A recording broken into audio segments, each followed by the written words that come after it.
तो ब्रेक के बाद बारी स्टॉक सेंटर की और गुरुवार को 83 अंक की गिरावट के साथ में बंद हुए भारतीय शेयर बाजार में आज बड़ी तेजी देखने को मिल रही है। सेंसेक्स 700 अंक से अधिक की तेजी के साथ में 82,000 के ऊपर कारोबार करता हुआ दिखाई दे रहा है। वहीं बात करें निफ्टी की तो निफ्टी में भी 200 अंक और बैंक निफ्टी में 400 अंक से अधिक की तेजी देखने को मिल रही है। निफ्टी 25,000 और बैंक निफ्टी 56,000 के ऊपर के लेवल्स पर ट्रेड कर रहा है। अब बात करें एशियाई बाजारों की तो यहाँ भी मिला जुला सा कारोबार होता हुआ दिखाई दे रहा है। अब हम रुक करते हैं हमारे मार्केट एक्सपर्ट राजेश सुडानी जी का, जो कि हमारे साथ में जुड़े हुए हैं और उन्हीं से जानेंगे आज मार्केट में जो तेजी है इसका कारण क्या है, कि कहाँ खरीदारी के मौके बन रहे हैं, इनको लेकर बात करेंगे। नमस्कार राजेश जी। नमस्कार। नमस्कार राजेश जी, बाहर का मौसम बदल रहा है लेकिन अब ये मौसम हर तरफ का ही बदल रहा है। मार्केट सही कह रही हैं, बरसात भी हो रही है और शेयर मार्केट में तेजी आ गई है। हाँ बिल्कुल, ये जो मौसम बदल रहा है ये क्या लग रहा है आपको, ये मौसम जो है वो सबके लिए फायदा लेकर आ रहा है? बिल्कुल, अच्छी बरसात होने से मुद्रास्फीति कम होगी और उधर ग्लोबल फ्रंट पे, इंटरनेशनल फ्रंट पे दिखाई दे रहा है, सुबह से हल्का सा लग रहा है कि यूएस और ईरान के अंदर और इजराइल में कुछ हल्का सा ये लग रहा है कि युद्ध विराम होने की उम्मीद है। ऐसी अपुष्ट समाचार आ रहे हैं। इस कारण मार्केट ने एकदम तेजी से रिकवरी पकड़ी है।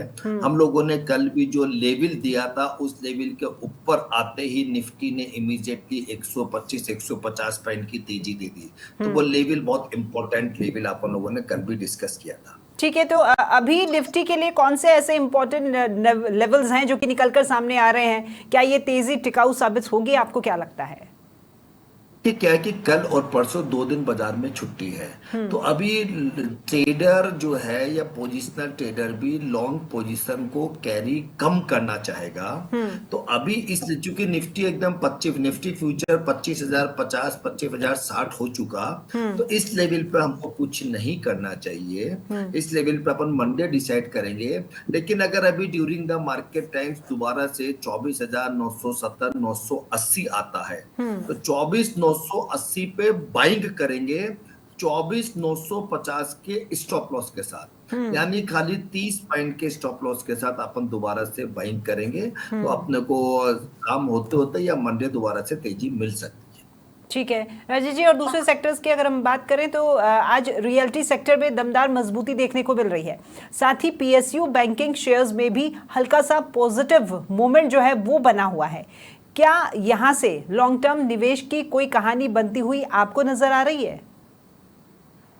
अपने पीएसयू बैंक्स में स्टेट बैंक को लीड करना चाहिए। स्टेट बैंक में तेजी बिल्कुल नहीं आई है, तो स्टेट बैंक पर्टिकुलर लीड कर सकता है। और रियल एस्टेट सेक्टर में आपके यहाँ पर चैनल पर कई बार बात हो चुकी है, काफी अच्छी गुंजाइश लगती है। एचएनआई कैटेगरी के फ्लैट्स बनाने वाले सारे बिल्डर बहुत अच्छे कंपनियों के शेयर्स में अच्छी तेजी लगती है। जो बिल्कुल अल्ट्रा एचएनआई सेगमेंट है, खाली उसी की बात कर रहा हूँ, तो उसमें 3 कंपनियां खूब अच्छा काम करती हैं, प्रेस्टीज, डीएलएफ और गोडेस प्रॉपर्टी।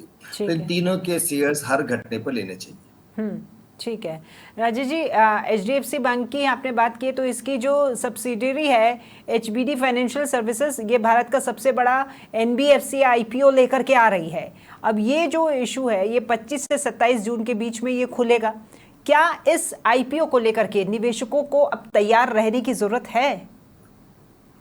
बिल्कुल, बहुत अच्छा आईपीओ है और एचडीएफसी ने हमेशा लॉन्ग टर्म में अपने इन्वेस्टरों को बहुत अच्छा कमा के दिया है। तो टाटा ग्रुप के बाद सेकंड नंबर पे लोगों को एचडीएफसी ग्रुप पे ही भरोसा रहता है लॉन्ग टर्म में। तो नो डाउट गुड आईपीओ है और देखो बहुत अच्छा रेस्पॉन्स रहना चाहिए, ऐसा मानते हैं निवेशक। बेकरारी से वेट कर रहे हैं इस आईपीओ। ठीक है राजेश जी, एक रिपोर्ट के मुताबिक देश में करीब 50 लाख से अधिक घरों की मांग अब बढ़ रही है, जिनमें प्रीमियम और सस्ते घरों की डिमांड भी शामिल है। आप एचएनआई की बात कर रहे थे, लेकिन सस्ते घर मांग रहे हैं लोग। अब ऐसे में क्या आने वाले समय में जो कंस्ट्रक्शन मटेरियल है इससे जुड़ी हुई कंपनियों के जो शेयर्स हैं इनमें भी अब तेजी देखने को मिल सकती है? उम्मीद क्या आपको?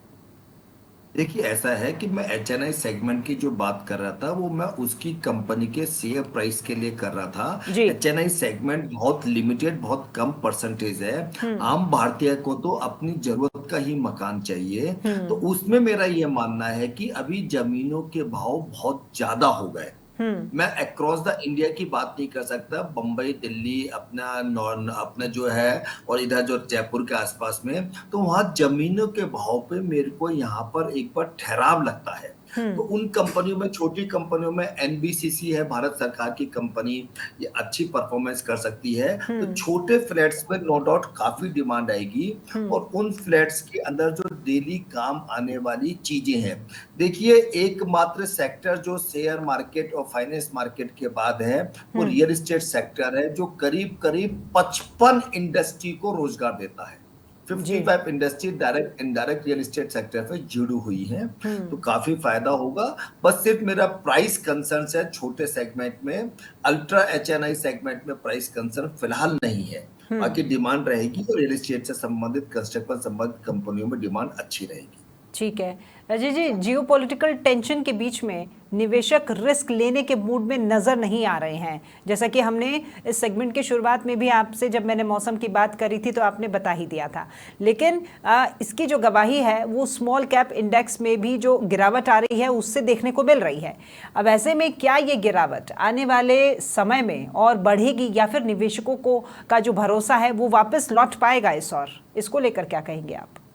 देखिए, आप एक बात को बहुत अच्छी तरह समझें, आज ईरान इजराइल का युद्ध होते हुए 8 दिन हो गए जी। उसके बावजूद क्रूड अपना 65 का 80 हो गया। दोनों इतने निगेटिव एस्पेक्ट होने के बाद भी भारत का मार्केट 1-2% से ज्यादा नहीं टूटा, वो प्लस माइनस 1-2% रहा।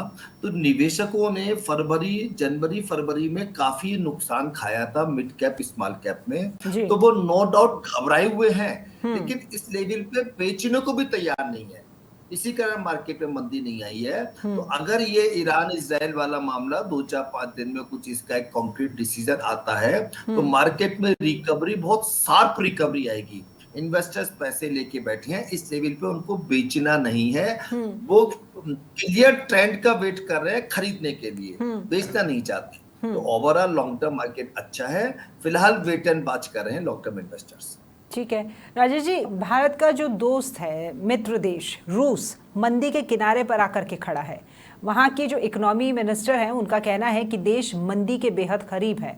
ये चर्चा आपने कल भी की थी। जब मिनिस्टर ऐसा स्टेटमेंट देता है तो जनता में तो टेंशन होनी ही है। अब ऐसे में इसका असर भारत में भी दिख सकता है? अगर हाँ, तो हमारे व्यूअर्स के लिए आप क्या एडवाइस देंगे? देखिए, मंदी की शुरुआत जो होगी, अगर मंदी आएगी सबसे पहले यूएसए से आएगी। रसिया को 3-3.5 साल हो गए युद्ध में लगे हुए। मैं आज इस माध्यम से आपको बताना चाहता हूं कि अगर रसिया को भारत तेल का ऑर्डर नहीं देता और भारत रसिया से तेल की खरीद अमेरिका के विरोध के बावजूद 3 साल पहले चालू नहीं करता, तो रसिया की इकोनॉमी पूरी तरीके से कोलैप्स हो जाती। भारत ने रसिया से अपनी इतने सालों पुरानी दोस्ती को निभाया और तेल का ऑर्डर दिया, जिसकी वजह से रसिया की इकोनॉमी आज इस हालत में है। नो डाउट युद्ध की वजह से बहुत ज्यादा खर्चा है, रसिया की इकोनॉमी पर टेंशन है युद्ध की वजह से। लेकिन देखिए, मंदी जो है आएगी तो अमेरिका से आएगी, पहली बात, जिसके संकेत मिलने चालू कुछ हुए हैं।